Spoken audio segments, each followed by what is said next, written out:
Well, welcome, guys, to the podcast. Wayne Thanks Howell for having us.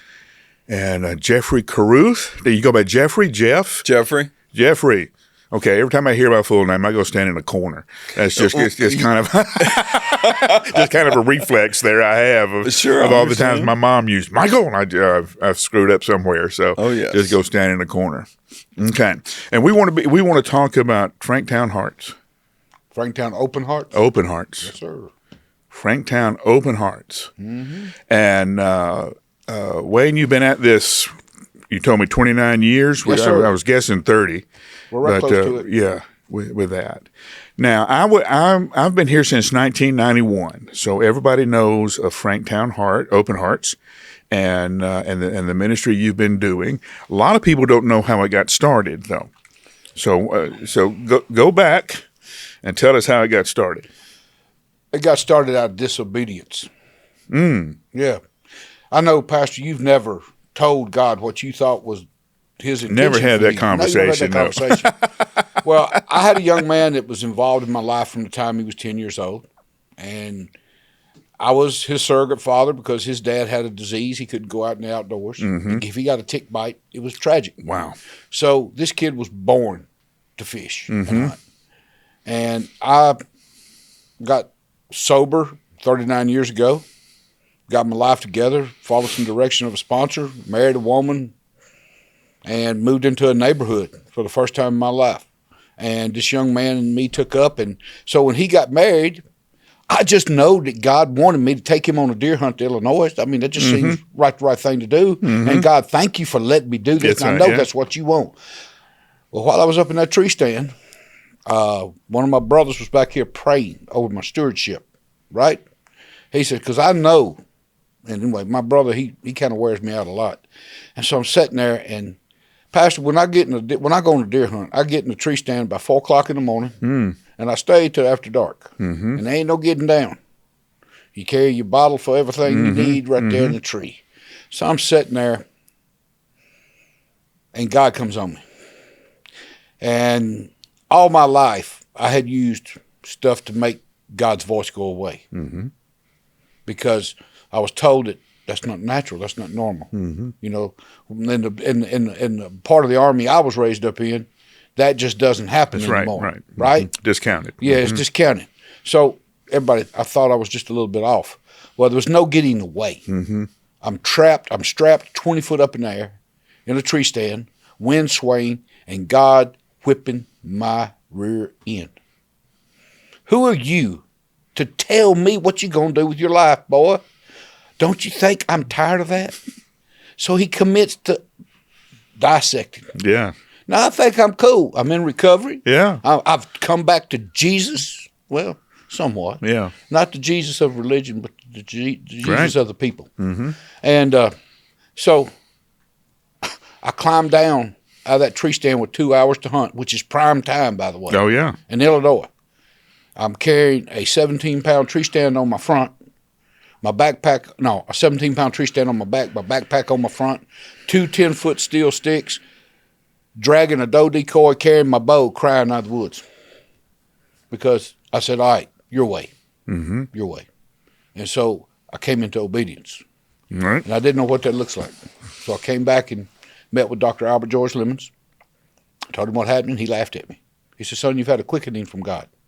Just like when Samuel says, you know, next time you hear that, say, here I am, Lord. He said, it's one of them hear you, Lord times. You know, here I am. What do you want? So we actually prayed for a month. And I had another opportunity to go on a hunt in Texas, and I was scared. I mean, I was frightened to go because I didn't want no more of that. You know, once in a while it's okay. Once you've had that kind of encounter. Once you've had that encounter, you don't know he's going to whip me again. Yeah. So I go out there, and I mean, I'm sitting in a chair like this, looking out West Texas. Just, man, it's beautiful. My rifle's over about as far as Jeffrey is from me, and I'm just leaning down in a little grove of scrub oaks. And, all right, what you got to say? Quit playing? I said, what do you want me to quit playing? He said, church. I said, okay, I'll quit playing. He says, no. You got to go tell the leadership at 4th Avenue. So I was obedient. I came back and told them, y'all, it's time to quit playing. Time for y'all to get up, man up, and show up. and some things started happening. We brought in a worship leader that was forever going to change the face of 4th Avenue. And that was cool to be a part of. 4th Avenue Church of Christ, very Yes, sir. historic congregation. Very historic in congregation. downtown Franklin, Tennessee, Yes, it right is. there on the Main Street corner, 5 Points. And, It's right in Yeah. that area. Yes, sir. It's a very historic place, and I was welcome there because I'm a little strange bird sometimes, but I was cool. But see, that wasn't the end of it. That was the start of it. So I said, Albert, something more is needed. What am I missing here? He says, time to fast. So beginning that year, which I can't remember the date, but I could go back and do the math, but January 1st, my brother that had prayed over me fasted the first 2 days. I fasted the next 5. And I'd never fasted before in my life. They had to talk me back into eating because I had never been in his presence so strongly than after that fast. I did not want to leave it. So eventually I ate. I broke my fast at Beethoven's, which used to be over here in Cool Springs. A good place to eat. I miss it. And I had soup. That's all I could eat because I hadn't eaten nothing. And the next day, a man named Gid Fox comes to me. He wants to have lunch with me. And I get approached. He says, baby bro wants to see you. Well, for me and my community, baby brother was this guy that was on the opposite end of the gangs. I grew up in the white gangs in Franklin. Right. He grew up in the black gangs. And we were very volatile in the 60s and 70s. We fought for survival. And you got to figure, I'm a poor country boy coming to town. I not only had to fight the blacks, I had to fight the rich whites. So I got pretty good at scuffling. And so baby bro asked to see me. And so I said, well, Gid, I said, okay, I'll set it up. And that was on a Saturday. On that Monday, I met with Willie. Willie told me I'm died. And, you may know Willie. He was called Bread Willie and all this other stuff.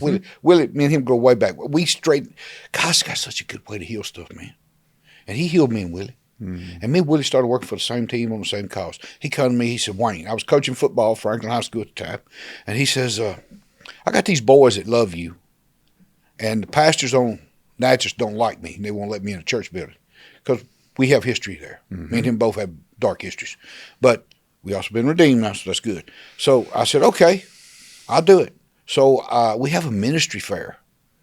And I go downstairs and I talked to one of the shepherds. Now, this is on the next Sunday. Because Willie said, Wayne, I got time to play. We got to get something done.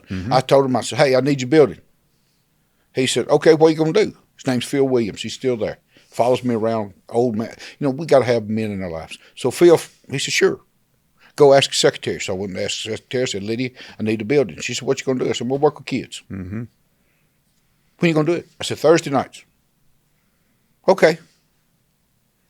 Here's the building. I said, I need your bus.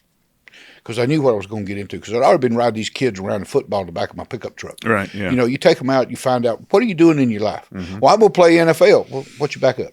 Because you got to have backup plan. Everybody needs a backup plan. So I started pouring into these young men, building relationships, talking to them, because I already in with their parents. Because I'm from Franklin. I mean, my people go back to the 1700s in this area. And so I start taking these kids, started out 5 of them on a Thursday night. I got a man named Pat Springer, a.k.a. Uncle Pat. I said, I need you to do something. Now, see, Pat Springer was dying. His heart was deteriorated down to 20%. He wasn't going to make the heart transplant list. And he said, I don't know if I can. I said, would you try? Now, the key thing about me and Uncle Pat, we're both in recovery. I do not go to your typical Christian people to start something to work because they yap and they don't do. I know by drunks. The recovering people in recovery will work.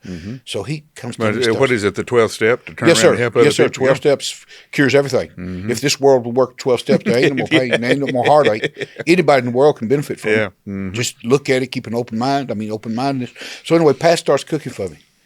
And these kids start coming. Starts with 5, goes to 8, goes to 15, goes to 30, goes to 75, goes to 125 kids. Okay, that's more than your football team now. Oh, it's not just football. It had nothing to do with football. It started out but it started because you were coaching and had that relationship. In the community. Now we got 125 because kids have told kids have told kids. That's right. They said, there's this man over there you need to come meet. And I just started telling them the truth. I didn't lie to them. Don't lie to kids. You lie to kids, you lose kids. If you tell the kids the truth, even though it ain't what they want to hear, okay, I hear you. They'll respect that. And I agree. But when you say tell the truth, tell me what you would tell them. what are you doing with that girl out in the back of that car last Friday night when I seen you at the movie theater? Mm-hmm. Well, what do you think I was doing? I said, would you do your mom and your sister that way? Would you want somebody to do your little daughter that way? No, sir. Well, then why are you doing that girl that way? Why are you disrespecting somebody else's daughter? Yeah. Yes, I took on the role of daddy. And that may seem presumptuous, arrogant, but that's what I became. Mm-hmm. I'm still called Pops to this day by that original group of kids. Because I'm the one that was always there. Why does it always come back to this? Because it always comes back to Jesus. Yeah. Because I started giving them a brand of Jesus they had never been fed before. Well, in this new experience of church in postmodern, post-Christian America, one of the geniuses of the early church was that it recreated the family structure. So when you would show up and go, I've been thrown out of my family because I've professed Christ, the pastor would go, no, you haven't. There's your family. They're in the second row. Bob, there's your son. Mabel, that's your boy. Now, you live with Bob and Mabel. Bob's going to teach you how to do plumbing because that's what Bob does. So there's your skill, and that's your new family. Right on. That's what I was sharing with these kids because there's some say that I baptized 300-400 kids before they ever started keeping records. I don't know. I don't do that. I don't care. No, because you know the kid's name. You don't know the number. I don't know the number. I know the kid's name. So I started being there all the time because it went from Thursday night rec night to where we were playing ball. I mean, we had nothing to do. I went down in the basement of 4th Avenue, got 8 toilet paper rolls out of the janitor's closet. I had them count off 1, 2, 1, 2, 1, 2. One's over here, two's over here. And they said, what are you doing, Wayne? I said, well, picked up and I started talking, and I took one of them paper rolls and I threw it at one of them. It was on. We tore that basement apart. Now, it took me 2 hours to fix it after it was over. Yeah, but hold on. What year was that? Oh, brother, that's been, God, let's see. This is 2026, so it had to be in the late 90s. It was in the late 90s. Now, people don't understand because they see the Franklin and all the pictures now. There was nothing out here. Oh, no. Man. Franklin, I grew up in 12,000, 15,000 Franklin was a little bitty farming community. Yeah. Before you got into Nashville. Yeah. And even when I came in 91, you'd hear people talk about having to go all the way into Nashville. Yeah. Yeah, we're not going to do that. I'm not going all the way into Nashville. No, man. No, not going to do that. A lot of people don't know. There was no YMCA. There was, there was one high school, Franklin High School. I went to it. And, in 91, when I moved here, everybody went to it. Everybody went to Franktown High School. So, I actually, my freshman year was at the old Natchez High School because we were still using the building as an annex. Yeah. So, yeah. And a lot of people don't know, right over here on Franklin Road, right across over on Wilson Pike Circle and all that. Right. That's hard scuffle. Oh, yeah. Hard scuffle. A lot of people don't know about and we have lost all that story and community and all that. It's gone. So you didn't know all that, did you, Jeffrey? So, yeah. I kind of did. And the only reason I was born and raised in Nashville. So I've been a Nashvilleian for, I'll tell you. Yeah, but you were born all the way into Nashville. As my son says, I was born in 1900s. That's right. I was born in 1900s. But my sister's husband was born and raised in Franklin. And I remember going out there, and my father said, don't ever go past Moore's Lane, because if you go past Moore's Lane, you're in Alabama, son. and you don't need to be down there. That's what Daddy said. Yeah, well, it's a few more X's down. But you're close enough. I was definitely close enough back then. Okay. All right. So now we got a couple of hundred kids on Thursday night. Well, at least 120 on the regular. Yeah. And it's going from ages. I called none of them. If you have a 6-year-old little brother that needed me, bring him. Yeah. Because what we started doing was addressing the issues. See, it started out of my pocket with socks, jocks, and stuff in football. Cleats. Here I am at Franktown High School coaching, and I've got kids that are on the field with cleats duct taped together. And the people at 4th Avenue would slip me money on Sunday morning.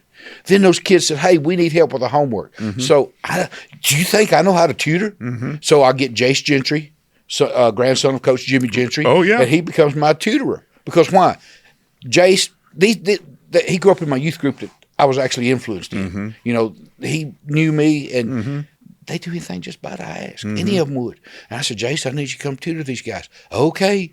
And he started doing it. And we started doing ACT prep, getting your scores up. Right. That was tucked in by somebody else. People would come in and say, Wayne, we want to help. How can we help? Because in those days, to be recruited, those scores meant something.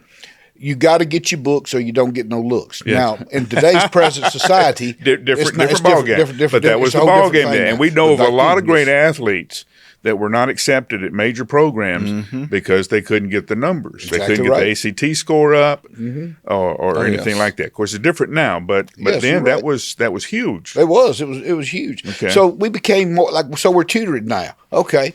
Well, how come you ain't never asked us to go to church? I said, when you want to go? So we started a Wednesday night class. And it was led by me for a long time before Kay Swiss and John Craig walked in one night and says, you're about to kill somebody. Let us take this over. I said, okay, please do. And I walked out the room and let them do it. Yeah. And that was the first time I learned that I can let this go. Yeah. Certain aspects of it. Certain aspects of it that you don't have the gifts for. I don't have the gifts for that I can let go because I was being pushed because not only was I running my business, see, I have my own plumbing business, and I'm working with these kids. I'm going to meetings. I've got a family with 3 kids, and, I don't sleep a lot anyway, so, I had plenty of time to do all this stuff and trying to balance and juggle, so they took a lot of pressure off of me. So then now we've got Monday night on tutoring. Wednesday night they started coming to church. I said, we want to go to church on Sunday. So we get out, boom, boom, boom. Too many times, you knock like a police. I says, no, I'm knocked like a white man. Is that what you want to talk about? I knock on the door. I want you to hear me. I ain't up here giving no signals. And I'm pretty well accepted in the community. Yeah. Trust me, I am. And I'm one of the brothers. They know me. They don't look at me as anything but Wayne Howell. Yeah. That's Wayne Howell. Yeah. Because that's what they know me as. That's what their parents and their grandparents know me as. And that's what we're looking at here. See, that's what I'm trying to do here. I don't want nobody to see the color of a man's skin because that's not how we go by the character. Dr. King says we judge a man by the character in his heart. And God, is he living it? Are we living it out right now? I'm so proud of you. I digress. Okay, no. All right. You weren't trained for this. Okay. All right. Now I got a point. You mean here. I go to college for this? No, you didn't. You did not. You didn't go to seminary. No. You didn't read any of those things. But I read the Bible. But okay. All right. But you saw a problem, an opportunity, and felt the call of God to respond to that challenge. Because here's why your message is so important right now. We live in a time where the ministry comes before the message. Okay? You have to show me before you tell me. Okay? I grew up in the Billy Graham School of Evangelism where you went and you asked 3 or 4 questions and you expect somebody to make a decision. Now everybody's so jaded and so disappointed and so angry at the church. For you to show up with a pair of cleats, now we're going to establish a relationship. In that relationship, then you will give permission to speak. Okay? So what I'm telling churches is look around your community, find a problem, and solve it. Thank you. And do that. Because the problem's not in the building. No, it's on not. The streets. And it's not going to come to the building. Well, you talked about, and I never got back to the Willie story, but see, when I broke that fast and went to talk to Gid Fox, I knew, Pastor, once again, God was calling me to work with adults. Gid walks in, drops what Willie wants me to do. You know when Elizabeth's pregnant, Mary's pregnant, Mary walks in, Elizabeth has a leaping. I can tell you, Pastor, exactly what that leaping's like. My whole insides turned over when he told me that. I looked up and I said, you got to be kidding me. No. I'm never to work with adults. I'm to work with kids. That's what I do. And so, you know how blessed I am to know what I'm supposed to be doing? You are a rare bird indeed. You're a rare bird indeed. I am right on point doing exactly what I want to do. Now, this starts growing. Faster than your ability. Okay, and we were talking that in the hall just a minute. It almost tanked. Because the board was a board of sitting in the boardroom instead of being on the street with me. And it became that. It became a little bit less than. And that's when I called Chris Barnhill. We were down to where we couldn't even get a quorum on the board. Because people were taking it lightly. They didn't understand the importance of what we were doing. Something happened, disconnects. It happens all the time. Well, maybe it ain't God's will for this thing to continue. Called Chris Barnhill. He was going to come in, and he thought he was coming in for a job interview. But what the rest of the board wanted him to do was to come in and consult us. And then when he said that, and I said, Chris, step out. I asked the board, I said, do you trust me? And there was Beth Hewitt of Hewitt Landscape, Jason Connor Brothers Construction, Sandy Ray, which is a girl I grew up with in Franklin, went to fall through Franklin High School with. Bruce Weekly was over the corner. Mm-hmm. No, Brent Willis, sorry, not Bruce Weekly, another guy. Brent Willis was in the corner. And we had already written the board members letters of resignation because they, by law, say if you ain't ABC, then you're non-compliant, you're not here no more. And I asked them, I said, y'all trust me? And they said, yeah. So I offered Chris the job right there on the spot.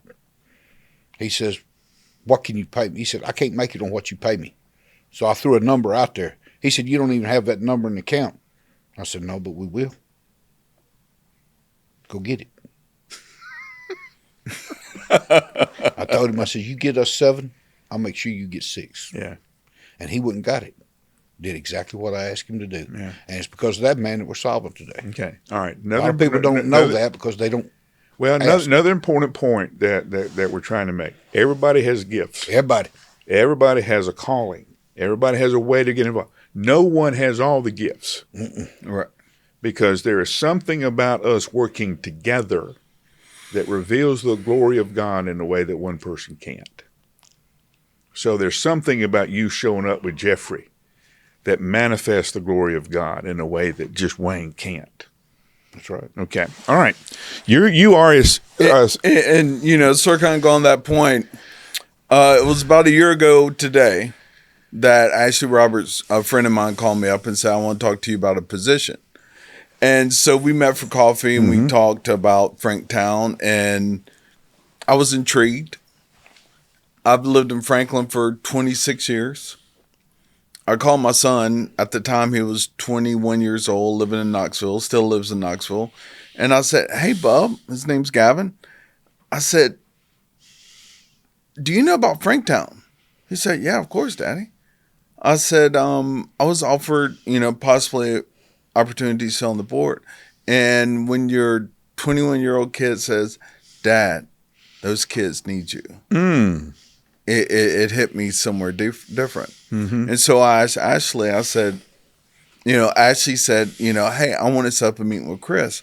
I said, that's great, but I want to talk to the person that started. So Wayne and I met at Panera Bread one day for a cup of coffee. He said, hey, let's meet for a cup of coffee. I blocked off 20 minutes. We're just going to have a little small conversation. We sat there hour and a half, almost 2 hours.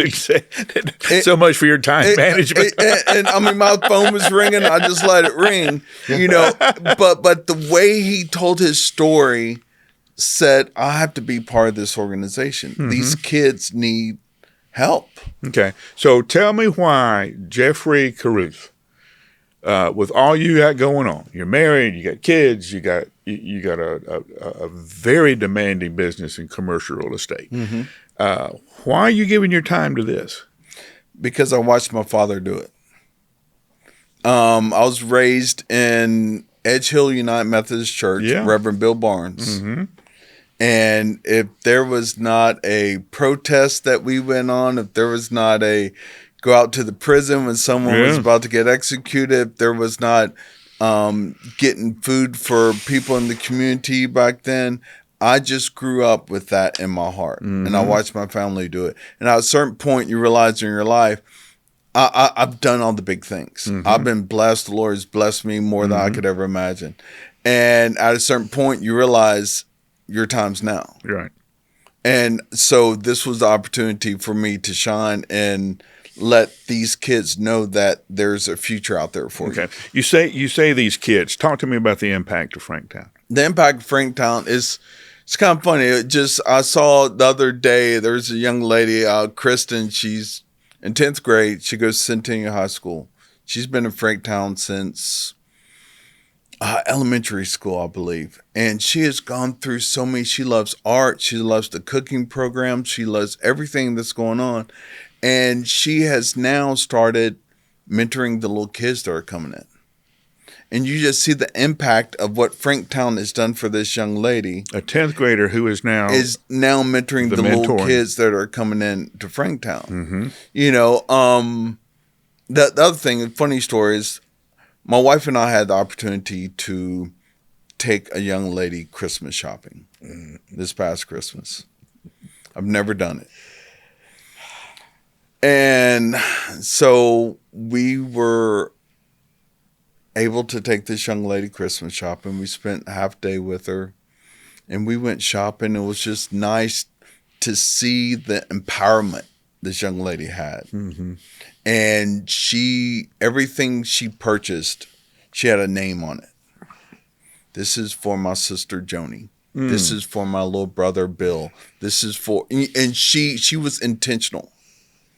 And to have that empowerment to go and do these things. And the thing that gives you the separation you understand is right under your nose and you don't understand. Mm-hmm. We were driving her back home. She lives very close to the library in downtown Franklin. And we were going down Hillsborough Road. And we realized, we're like, oh, we can't go this way. The road's blocked off. Dickens Christmas is going on. Everybody's been, have you been to Dickens? Oh, gosh, yeah. Oh, yeah, you've been to, everybody goes Dickens Christmas, right? We take the long way around to get to our home. And I said, hey, because I want to make sure these children know they're not going someplace they shouldn't. Mm-hmm. You know, so, hey, the reason why we're not going straight is that we have to go on Dickens Christmas. And she goes, what's that? And my wife looked at me. She almost started crying.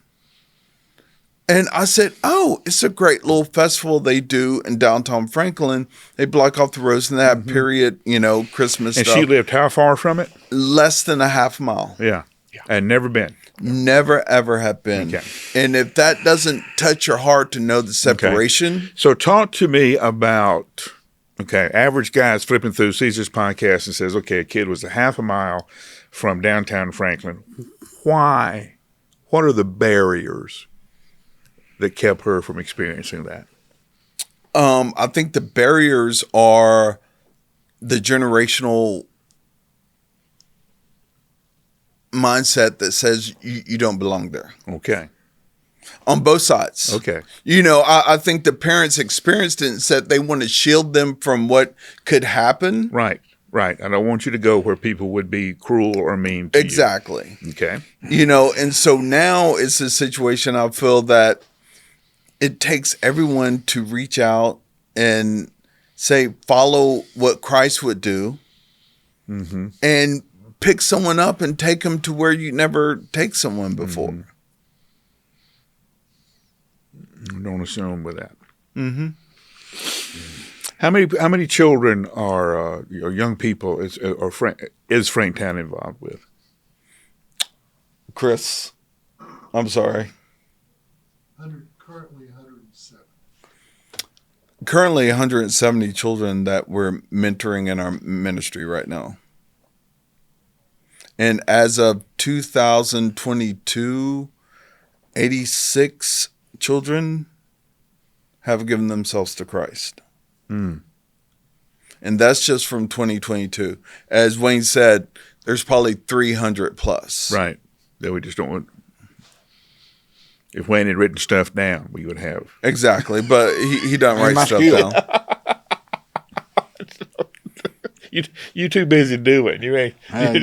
You don't have time to do it. Yeah. Statistics are for people that don't work. Yeah. That's sorry, I just Wayne, come on. Hey man, I'm sorry. No, statistics are good, but it's just I'm focused on more spiritual. Yeah, right. No, yeah, I'm a hillbilly. No. I mean, again, back to gifts.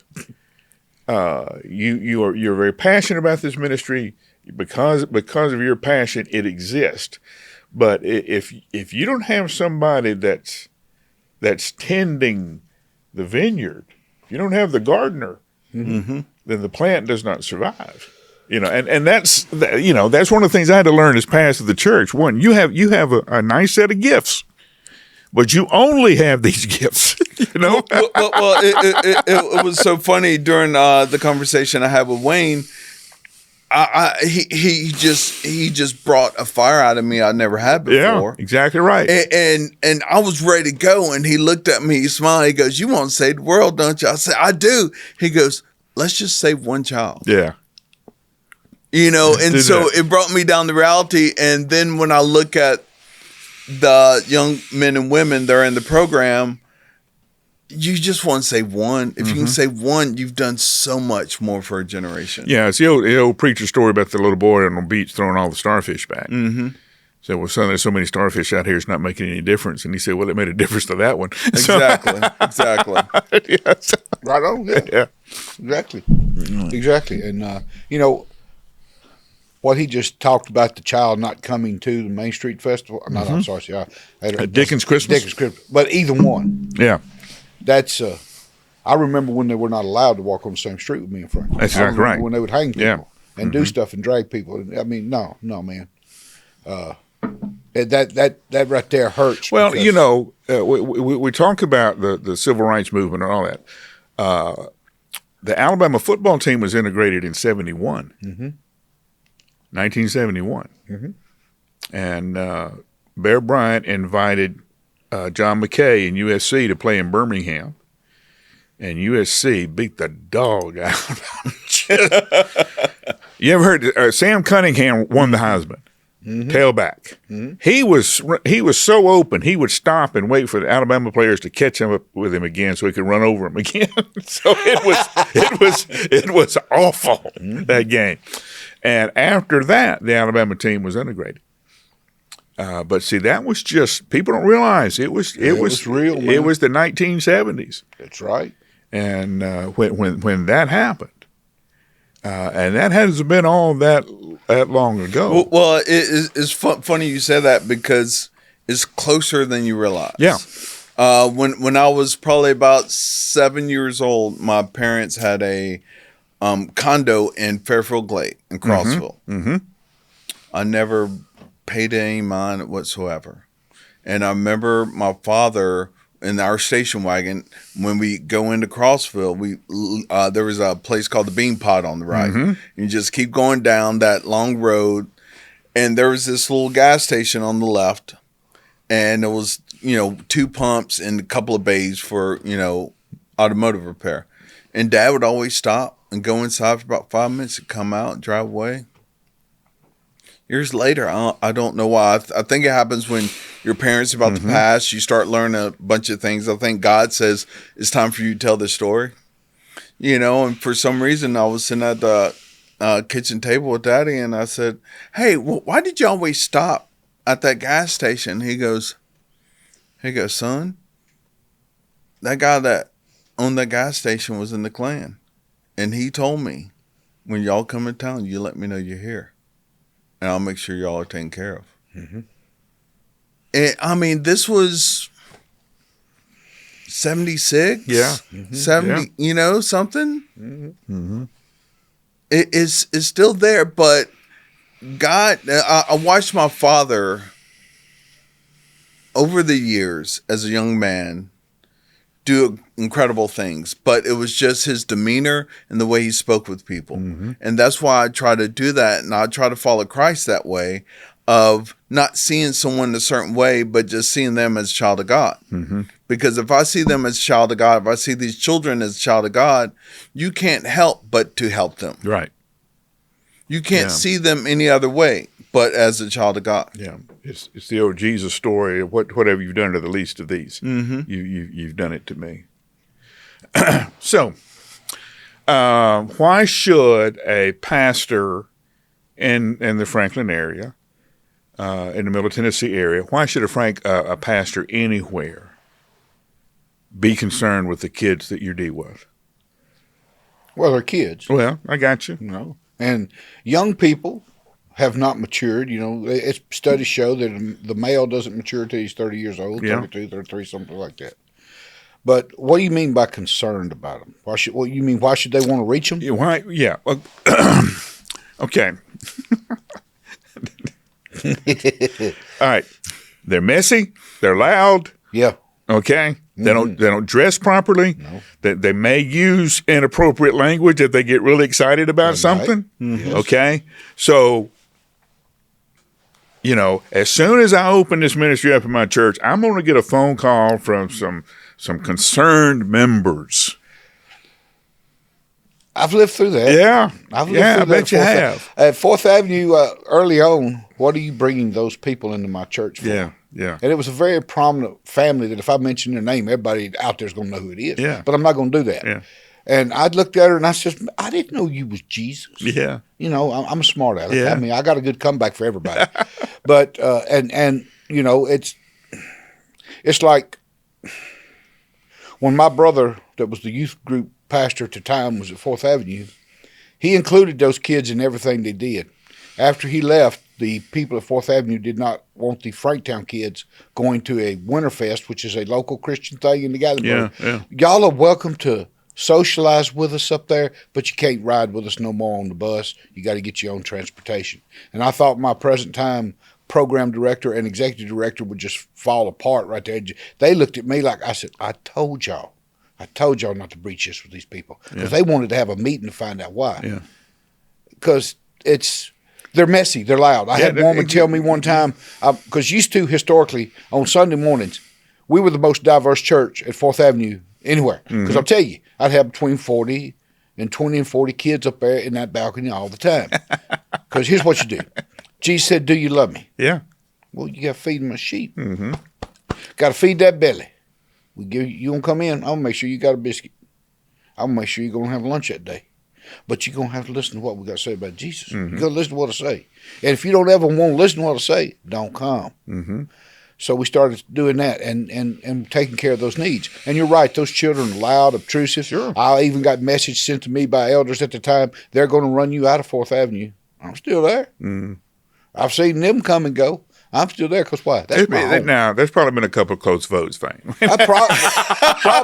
And when I do, Hey, I promise you there is a straw poll. There's probably been a couple. Well, hey, that may be true, but I will get my 15 minutes of fame before I do, because everybody's got a right to their voice. Yeah. And I just don't see it happening at 4th Avenue that way, because too many of them have stuck with this. I've never seen. You got to understand, this is not a ministry of 4th Avenue. Yeah. I just happen to have a key to the building. Yeah. Yeah. And Chris Norwood made sure that all those kids were always included in the youth group. And you're right. One woman came up to me and she says, these kids are so unruly. Can't you do something with them? I said, ma'am, they're in church. Yeah. We're trying. And we're trying to do something with it. Yeah. Nobody's holding a gun to these kids' heads. They're wanting to go. And they're making these big plans at 4th Avenue at night. They're meeting all these committees. And every night we having a function, I'm calling Chris out of a meeting with the elders and stuff. Hey, I need you to come help me. I got 3 going to be baptized tonight. I got 4 going to be baptized tonight. Blah, blah, blah. Why? You said a key word a while ago. You can tell people 3 or 4 things about Jesus all your life. But until you show them the Savior in you, because is he not in us? Did he not give us his Holy Spirit when we confessed him and was baptized into him? Do we not have the Spirit of God living within inside all of us? Until I show that Spirit. Now, sometimes my spirit's a little loud, a little rough, but they understand it, and they understand my love and compassion. And the way I proved love to them was 2000 and 9/11. We went to the mall. We was playing grab butt in the. It was me and 5 of the guys. We was doing what we do. Security threw them up against the building. That was in 9/11. I go strolling up through there. I've got Chris's favorite, who he's yet to meet, Beetlebug, with me. Beetlebug's about 7'2", and Mandrell Pickle, he's about 4 foot nothing. And he grabs Bugs by the pants, jerks his pants down, and he's sitting there in the mall, and he goes off running, and here's Bug. We're pandemonium in the parking lot. We're just being guys. So I get up there and I ask the security people, I says, excuse me, what are y'all doing? We have authority. I says, sir, please don't raise your voice to me. You have the authority to observe and report, because, see, I know what the law is. My daddy was police in Franklin. My daddy stood the line when there was going to be some bad stuff happening in Franklin that I'm not going to go into here. But I says, you have the right to observe, report. If you call 615-794-2513, and when dispatch comes on, tell them Wayne Howell's out here about to show his butt. Please do that. Now leave us alone.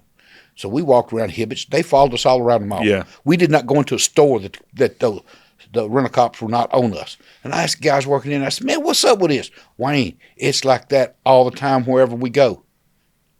And, brother, I thought me and my friends had settled that when we worked out our differences in the 70s and early 80s. That's right. I thought we had settled all that.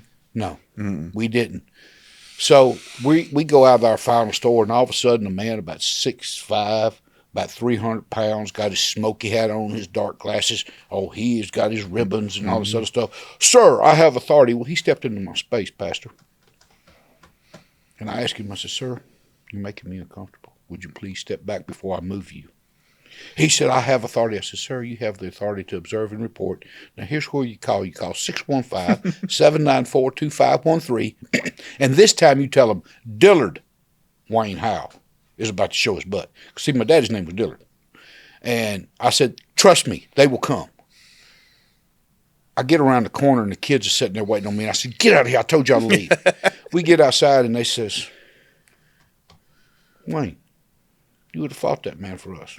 I says, no, I would have whipped that man for y'all. Brother, that's when I won them. Yeah. That's when Franktown was born. Now, we've been doing a lot of motions and stuff, but until them kids seen somebody stand up for them when nobody else would, that's my job. Yeah. My job is to be the go-between. My job is the protector. My job is a peacemaker. How do you be a protector and a peacemaker? I don't know, but I'm trying to learn how to do it, Pastor. So what would you tell a pastor of a local church who's in it? Because see, one of the things that we're saying as we talk to churches is the ministry comes before the message. People want to see before they hear. So look around your community, find a problem, and solve it. And when you do that, then you'll get the credibility to be able to speak. Okay? Well, here, let me interject real quick. I think statistics that Wayne does not like helps with that. Right. And one of the things when we launch our kids, when these kids are launched. Explain to me launch. When they're launched, when there's a 100% success rate, when they graduate high school and they will either go to a 4-year college, they'll go to a trade school, they will go to automotive. But they go to a future. They go to a future. They go to a future. 100%. It eliminates the generational curse that they've had. Breaks the cycle. And the cycle is broken. They don't want to be on government assistance. They don't want to hand out. They want to make their own way. There was a young lady. And I'll let Chris talk about it. Recently, we just donated a car to her. And she had been in Franktown for a long time. And she's a single mother. I'm sorry, you can cut. Single mother. I know. I know. Gosh, I shouldn't even said that. You've donated 89 cars? 89 cars. Back into the community for free. And don't cost nobody nothing. And usually it comes through our automotive program. The kids work on the cars. They get them up and running. They get them where it's safe for everyone, and they donate it to someone in the community. Free. It hasn't cost us a penny. No. It doesn't cost us any money. No. It's one of those. Well, it makes you money because the kids are training on it. Well, it's just the way God worked it out. Yeah. Nobody, you cannot plan Franktown Open Hearts, Pastor. You cannot. I cannot. No. But he can. Yeah. And he's talking about that success rate, that graduating, and statistics are important. I'm just not the guy for that. Yeah. I'm the guy with the passion and the stories that knows. Because when you take a kid and you give the first car we gave away was to a young man named Timmy Wilson. Now, Timmy's a special story. That boy right there was getting blooded into the G's when I got him. And he had to go out and do something pretty bad to get blooded in the G's. And somebody says, his best friend Deuce says, you got to come meet this guy. He's crazy. And he comes, starts hanging with me. And it's like oil and water at first. We hate each other. I don't hate him. He going to show me because, he's 11 years old and he's a man. And we bump heads for quite a long time. And his name's Timmy Wilson. I baptized him. I performed his wedding. Because, see, you said the restoration of the family. Right. How can you have the restoration of the family if they don't know That's right. So the early years of Franktown was not null and void because of that, but not good. It was very good because we had influential families showing these kids that you can marry even when you have family disagreements. Right. Nobody lets the air out of each other. You sit down, you sell it, and they want that. These kids want more of anything. They want to be good daddies because they didn't have a good dad. That's right. They want to, but trying to be one, but never seen one. They'd never seen one. So now Timmy is graduated the first graduating class at Spring Hill Fire Department. He's a hose man. He's doing great. He's got his little side hustle going because why?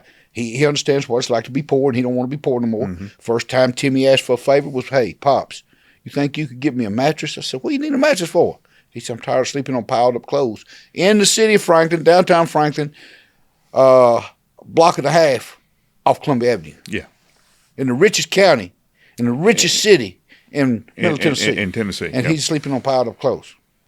So, when you get an opportunity to address, you address. Now, Timmy has gone on to do great things. And there's more stories. Alexis Ketterman.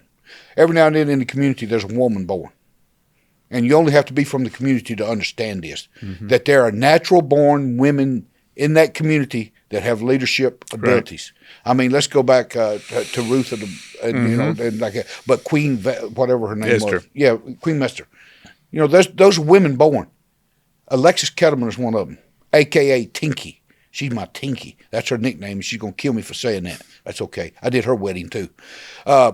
She graduated. I bet you do an interesting wedding. Oh, well, you ought to see it, man. It has to be the best. Oh, man. It has to be the best. I've had people come up, want to join. Well, you church at pastor? I don't pastor church. Yeah. Well, how you doing this wedding? I said, Jesus said to. Yeah. And it's really interesting. But Alexis was a leader. She was ROTC. Couldn't go into the military because ROTC run her knees. So at 16 years old, she's working. Well, to back it up, at 11 years old, she 11 to 15, she does an interview at Franktown for the dinner. She was making her own dress. She wore the whole dress she owned. She made it herself on our sewing program.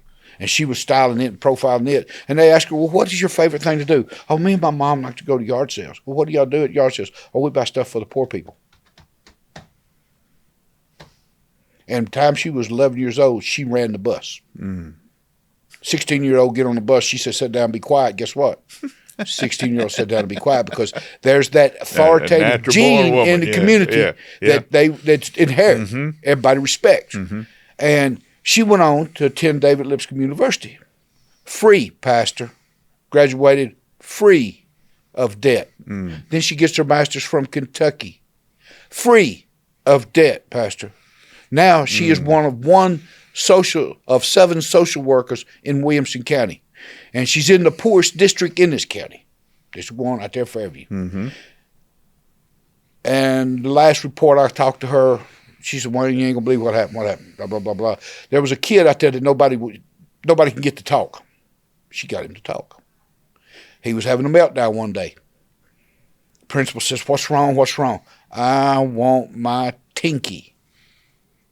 Because he got out her nickname. And the kids love a nickname. And finally, Alexis got to her, and she said, Alexis, do you know what a Tinky is? Yes, ma'am, I'm a Tinky. Because she had built trust with that kid. Because, see, she can relate to being out of Section 8 housing. Yeah. She can relate to everything that's happening to the broken and disenfranchised. And she pours into them. And then we got a young man named DeMontre Grigsby. DeMontre Grigsby grew up in our program from the time he was 9 years old, lived up on Johnson Circle, best friend Tevin Smith. They run around together for all the time. DeMontre went to high school. He's fighting a hard fight right now as a young man because his moral compass is really strong, and he's waiting to get married, if you know what I mean. I do. I don't know how to do that. But he hope he success with it. But this young man went to college, got his degree. Real recently, the past 2 years, got his master's. He is now running, him and Tevin Smith are running our outdoor program. 2 of our graduates that grew up, see, we have an outdoor program. We go hunting a lot. People might take them fishing. I don't know. I gotta have a balance here. But we do. We take them hunting, and it's all about Jesus Christ and everything about it. Yeah. And a lot of misconception too. I want to right now. Franktown's just not about the poor inner city kids either. We've had our share of kids from right in Brentwood and other areas, up and come outs, in yeah. and hang out with us. Because Yeah. why? Same reason. They want to know it's not their fault because mom and daddy getting divorced. They Same want to know. reason. They want to know that they're worth it too. Yeah. And they are worth it. Yeah. All kids are worth it. I don't call none of them. But those three right there are three prime examples of launching from Franktown and being faithful and doing the right thing and carrying out And breaking the cycles. and breaking the That's cycles, huge. man. Huge. Wayne, how long you been doing this? 29 years. 29 years. 29 years. You ever feel like giving up? No. No. Why not? He never gave up on me. He never gave up on you? No. Why would I give up on them? Okay. And the reason I'm committed to him because, he says, go into all the world. Mm-hmm. Man, my world is Franklin, Tennessee. Mm-hmm. I don't need to.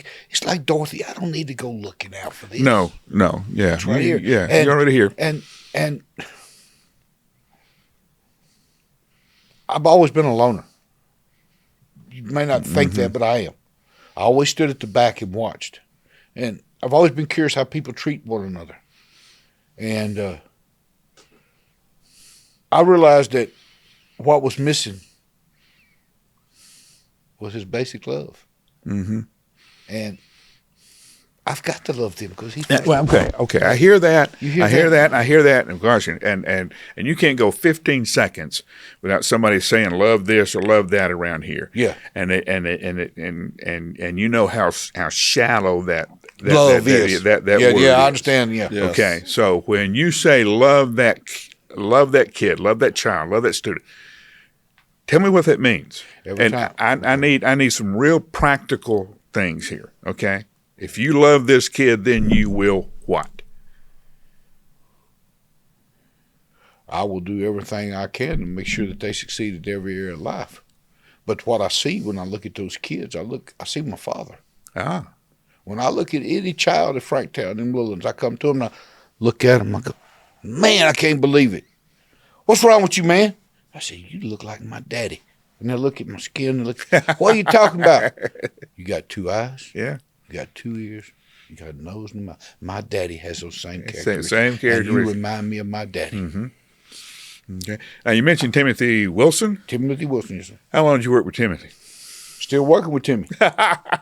Timmy was at my house the other day Yeah. doing mulch. Yeah, all right. Yeah, so Timmy started 20 years ago with me. And so how old is Timmy now? 30. Yeah, I've been working with Timmy over 20 years. Mm-hmm. I have calls and stuff from the original crew. Yeah. If they're not in the penitentiary or dead, Pastor, I'm still working with them. One of my favorite writers, Eugene Peterson, has a book called "A Long Obedience in the Same Direction."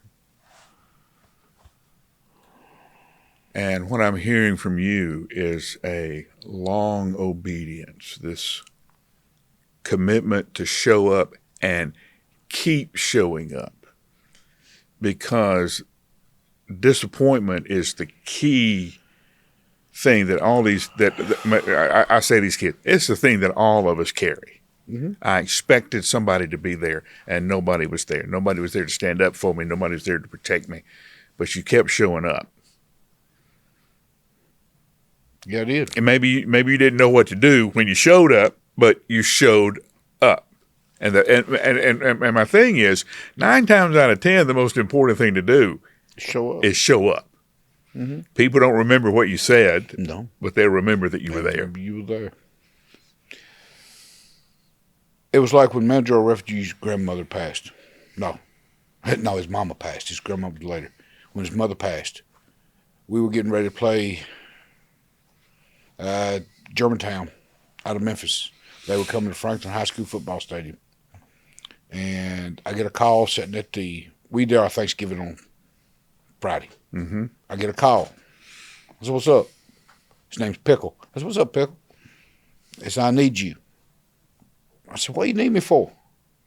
My mama just passed. I said, oh, man, quit messing with me. Yeah. Wayne, I need you. My mama passed. I get up from my table. My wife goes ballistic. You're not going to put your family on hold for those kids again. Yeah. My 2 boys. Mom, you got to let Wayne be Wayne.